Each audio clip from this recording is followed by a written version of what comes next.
خدا کے قدم، یہ وہی چاند ہے جس نے معراج میں پہلے چومے حبیب خدا کے قدم، ردلو منی کی پیاری نداؤں میں جب گزرے عرش معلیٰ سے محبوب رب، حکم آیا کہ اے عرش تو با ادب چوم لے آج خیر الورا کے قدم۔ دوستان ذی وقار، جب اللہ تعالیٰ اپنے بلکہ جب اللہ تعالیٰ اپنے حبیب کو نوازتا ہے اور اس کے ذریعے اپنے حبیب کی امتی کو نوازنا چاہتا ہے، جب میرے آقا چاہتے ہیں کہ میرا امتی مجھ سے قریب ہو جائے، جب میرے آقا چاہتے ہیں کہ میرا امتی صدیقین اور صالحین کی جماعت میں آ جائے، الغرض جب میرے آقا اپنے امتی پر احسان فرماتے ہیں تو اسے تحفے میں عشق رسول عطا کرتے ہیں، اور ہر عاشق رسول اپنے انداز میں اپنے عشق کا اظہار کرتا ہے۔ اب وہ کیسے اظہار ہوتا ہے؟ ایک صحابی رسول نے رسول اللہ کو دیکھا کہ سردیوں کا موسم میں رسول اللہ نے صلی اللہ علیہ وآلہ وسلم آپ نے کالی کملی اوڑھی ہوئی ہے، بعد میں زیارت نصیب نہیں ہوتی، لیکن چاہے سخت گرمی ہو یا سردی ہو وہ صحابی رسول کالی کملی ہی اوڑھے رکھتے۔ لوگوں نے پوچھا یہ کیا ماجرا ہے؟ وہ کہتے ہیں میں نے اپنے آقا کو اسی انداز میں دیکھا۔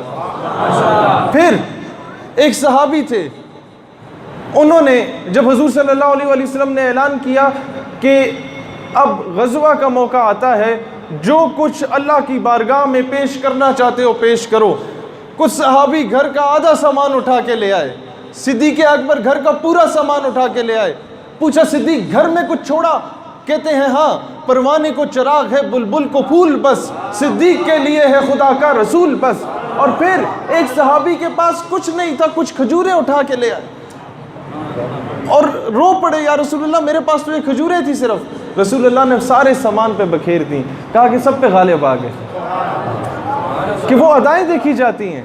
اور پھر ایک صحابیہ کے پاس تو کچھ نہیں تھا، اپنا دودھ پیتا بیٹا اٹھا کے لے آئیں۔ رسول اللہ نے مسکرا کے سوال کیا میں اس بچے کا کیا کروں گا؟ تو جواب دیتی ہیں کہ یا رسول اللہ جب آپ پر تیر برسائے جائیں تو اسے ڈھال بنا لیجئے گا، اور تو کچھ نہیں تھا، کیا پیش کروں تم کو، کیا چیز ہماری ہے، یہ دل بھی تمہارا ہے، یہ جان بھی تمہاری ہے۔ دوستان ذی وقار، اب کوئی پوچھ سکتا ہے کہ کس کتاب میں لکھا ہے ایسا کرنا؟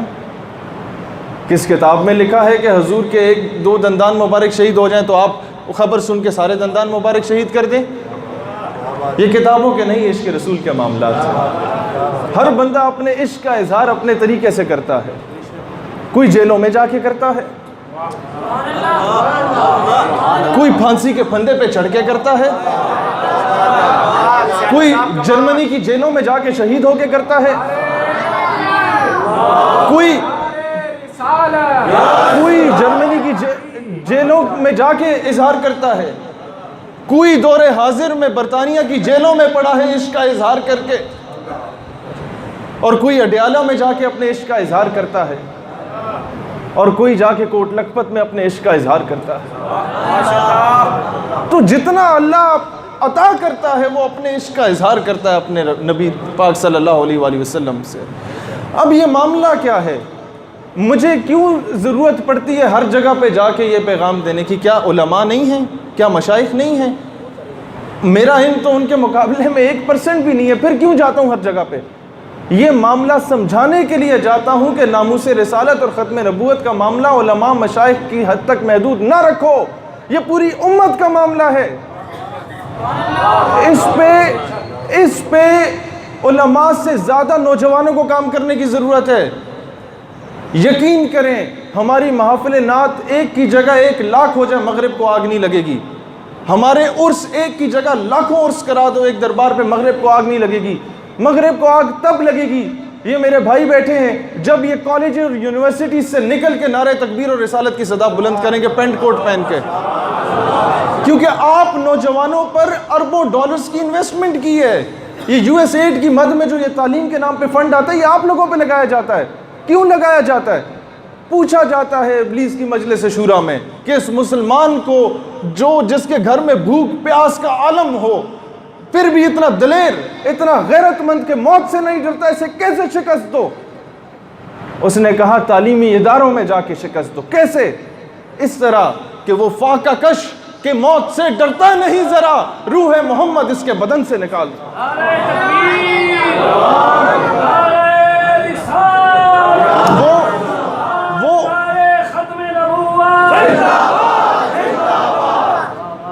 وہ عشق رسول کی تڑپ نکال دو اس کے ذہن سے، اس کے دل سے، تب آپ جا کے اس کو تقسیم کر سکتے ہو.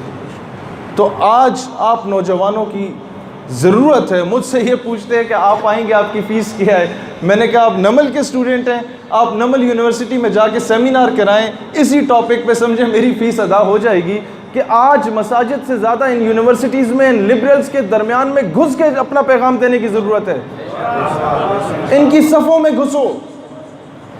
آج آپ لوگوں کے تعلیمی اداروں میں اس طرح کے تھرڈ کلاس پروفیسر ہود بھائی جیسے پروفیسرز گھسے ہوئے ہیں، ایسی آسمہ جہانگیر کی لابی گھسی ہوئی ہے کہ آپ لوگ اگر ان کی باتیں سنیں یہاں سے جا کے تو آپ کہیں گے ہمارے بچوں کو یہ پڑھایا جا رہا ہے 1.5 لاکھ کی فیس لینے کے بعد، اور آپ بری ذمہ ہو جاتے ہیں کہ ہم اگر فیس دے رہے ہیں تو کالج جانے یا ادارہ جانے اور بچہ جانے. تو آج اس قوم کے نوجوانوں نے بھی دفاع کیسے کرنا ہے ناموس رسالت کا؟ کیونکہ آپ جب سوال کرتے ہیں یونیورسٹیز میں جا کے ناموس رسالت کی بات کرتے ہیں، پہلا سوال آپ سے کیا جاتا ہے جی ہمیں مولوی یا پیر صاحب کی بات نہ بتاؤ، قانونی سطح پہ بتاؤ، پولیٹیکل اسپیکٹ سے بتاؤ، پاکستان کے دور حاضر کی روشنی میں بتاؤ، یا پاکستان کی ہسٹوریکل اسپیکٹ سے بتاؤ کہ کیوں دفاع کرنا ضروری ہے.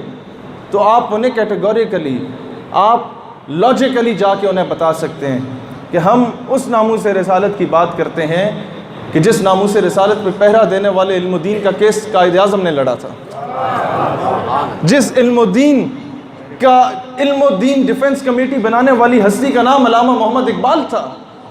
اور جب جیل میں جاتے ہیں غازی علم الدین تو قائد اعظم کو وکیل کیا جاتا ہے. قائد اعظم رحمۃ اللہ علیہ جاتے ہیں اور کہتے ہیں علم الدین تم ایک مرتبہ کہہ دو جو میں نے گستاخ کو قتل کیا تو میں ہوش میں نہیں تھا، تو میں تمام ثبوتوں اور دلائل کی روشنی میں رہا کروا سکتا ہوں. علم الدین جواب دیتا ہے جناب والا زندگی چ پہلا کم کیتا ہے جڑا ہوش اچ رہ کے کیتا ہے. پھر کمرے عدالت میں لے کے جاتے ہیں، وہ جج کہتا ہے علم الدین، انگریز تھا، جج انگریز تھا، کہتا ہے علم الدین تم نے گستاخ کو قتل کر کے قانون ہاتھ میں لیا، تم نے توہین عدالت کی ہے. غازی علم الدین جواب دیتے ہیں کہ جج صاحب جب آپ سے توہین عدالت برداشت نہیں ہو سکتی تو مسلمان توہین رسالت کیسے برداشت کر سکتے ہیں؟ آج آپ لوگوں نے یہ درس دینا ہے. مجھے بہت افسوس ہوا، آج ایک ہائی کورٹ کے وکیل سے میرا رابطہ ہوا، وہ کہتے ہیں کہ ہم لوگوں نے اب آپ لوگوں کا کام کیا ہے، کیونکہ ہم لوگ تو صرف نعرے لگاتے ہیں، ٹیکنیکل بیسس پہ جا کے کام نہیں کرتے. آپ لوگ جس اداروں میں محکموں میں جا کے اس کی کیمپین چلائیں، تحریک چلائیں. کام کیا کرنے والا ہے؟ صرف ایک چیز پاکستان کی اسمبلی سے پاس کروا دیں. آپ کے MNAs MPAs آپ کے علاقوں میں آتے ہیں، پوچھتے ہیں کیا کام ہے. ہم لوگ بڑے ضمیر فروش ہیں، ہم لوگ بڑے ایمان فروش ہیں. معذرت کے ساتھ ہم کہتے ہیں گلی پکی کرا دو، اے جی نلکا لگا دو.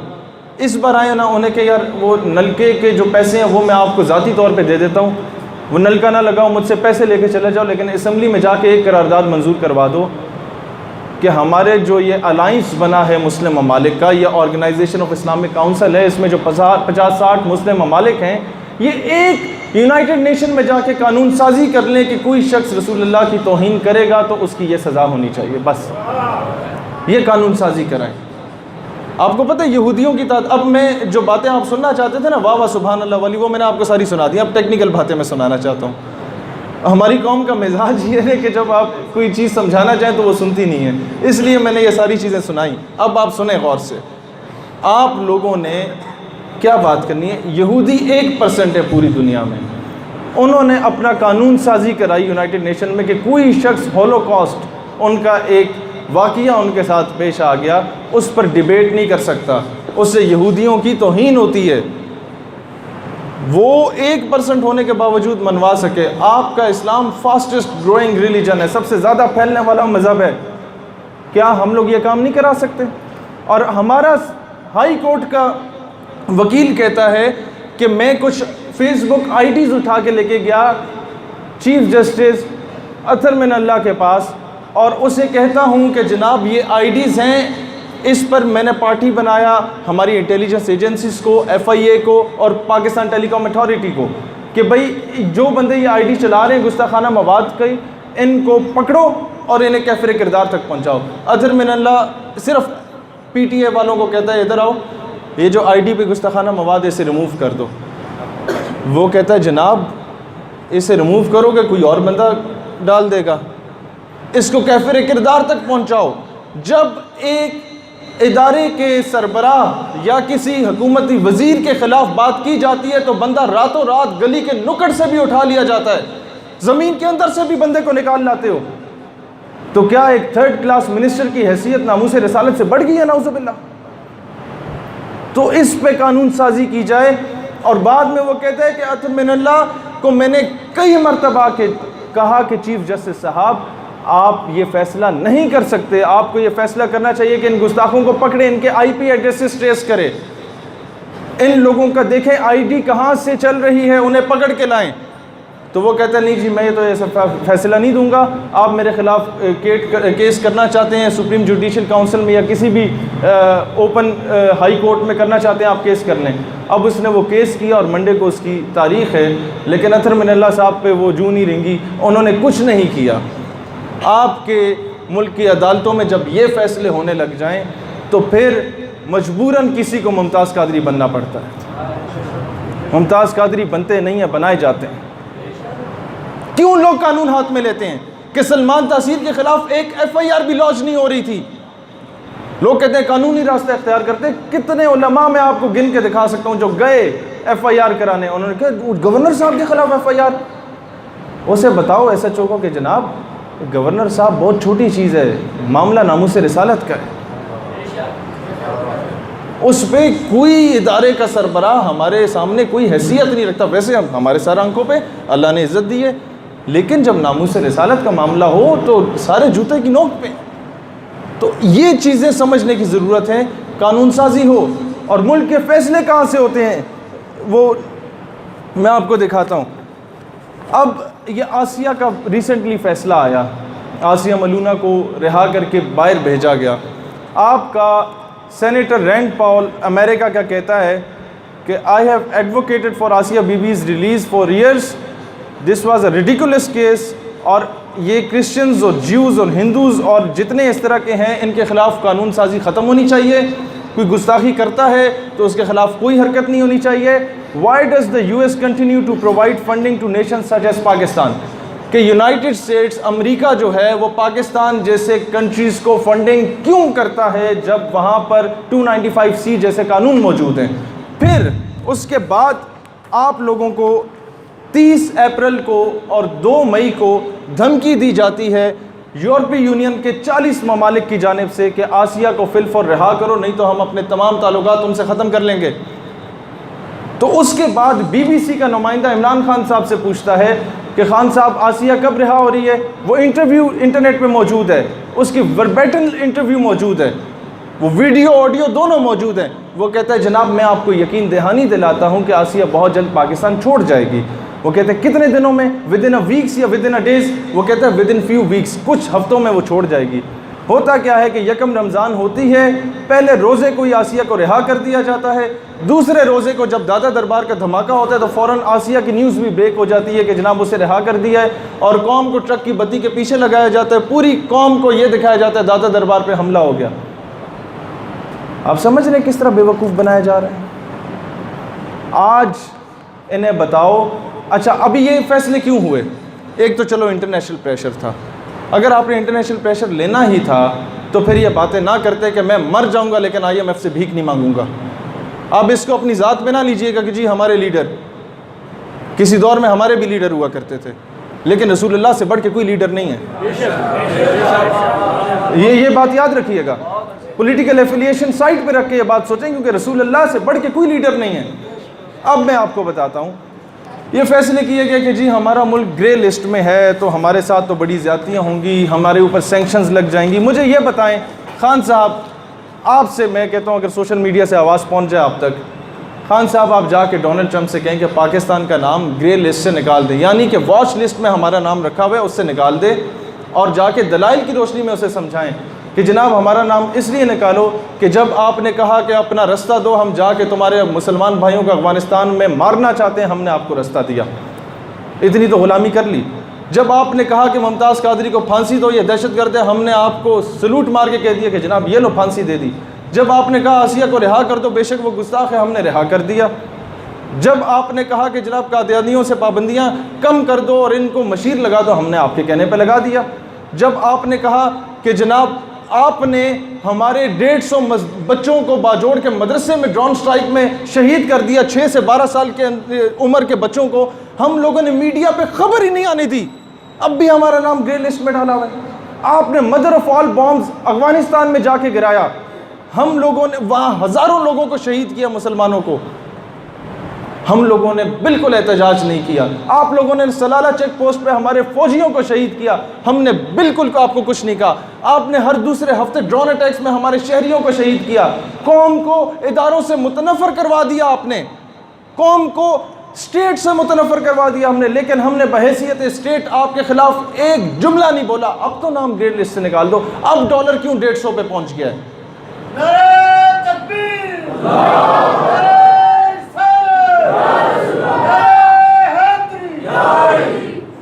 اب بات یہ ہے دوستان ذی وقار کہ ایک چیز میں سمجھانا چاہتا ہوں، قومیں یہ جو کہتے ہیں نا جی فائنینشیل کرائسس ہیں، جناب پاکستان اس لیے نہیں بنا تھا کہ آپ بجلی پانی گیس پوری کر دیں، ٹھیک ہے یہ ضروریات ہیں، لیکن بجلی پانی گیس کا فنڈ لینے کی بنیاد پہ ناموس رسالت سے غداری کر لیں تو میرا خیال ہے اس کا کوئی فائدہ نہیں ہے۔ قومیں بجلی پانی گیس سے نہیں بنتی، قومیں ٹیوب ویل سے نہیں بنتی، قومیں غیرت سے بنتی ہیں، اور غیرت نہ ہو تو ان درجنوں ملکوں کا الائنس کچھ نہیں کر سکتا، غیرت ہو تو 313 کافی ہوتے ہیں۔ آپ کی کوالٹی دیکھی جاتی ہے، تعداد نہیں دیکھی جاتی۔ اب آگے آپ لوگوں کو بتاتا ہوں کہ دور حاضر میں کیا ہوا۔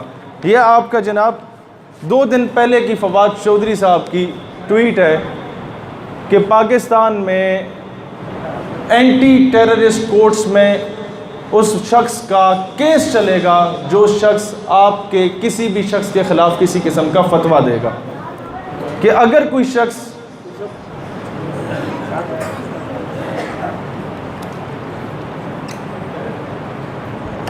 آنے دو۔